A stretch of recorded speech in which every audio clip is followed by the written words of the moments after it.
పెద్దలందరికీ కూడా,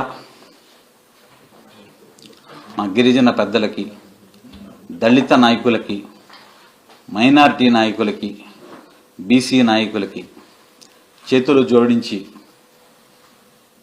ప్రార్థిస్తున్న పరిస్థితిని ఈ సమయంలో ఉదయం కూడా మేము కార్యక్రమం నిర్వహించడం జరిగింది మా గిరిజన పెద్దలతో కలిసి. ఇంత హుటాహుటిన ఈ నిర్ణయం తీసుకోవడం మిమ్మల్ని అందరి సంప్రదించేటువంటి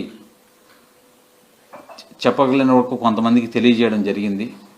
మిమ్మల్ని అందరినీ కూడా సంప్రదించి నిర్ణయం తీసుకోవాలని కూడా అనుకున్నాం. కానీ కొంతమంది పెద్దలు వారు చేస్తున్నటువంటి దాష్టికాన్ని, ఆ దుర్మార్గాన్ని చెప్తే నిజంగా అది వినడానికే మనసు చెలించిపోతా ఉంది.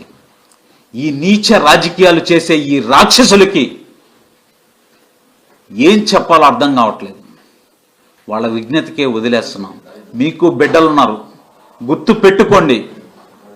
మీకు కూడా బిడ్డలున్నారు, వారు బాగుండాలని మేము మనస్ఫూర్తిగా కోరుకుంటున్నాం. మీరు మాత్రం ఈ గిరిజన బిడ్డ కన్నీటికి మూల్యం చెల్లించుకోక తప్పదని చెప్పి ఈ సందర్భంగా చెప్తూ, మా గిరిజన నాయకులందరికీ కూడా పేరు పేరుగా వారి పాదాలకు నమస్కరించి వినమ్రపూర్వకంగా కోరుకుంటా ఉన్నాం.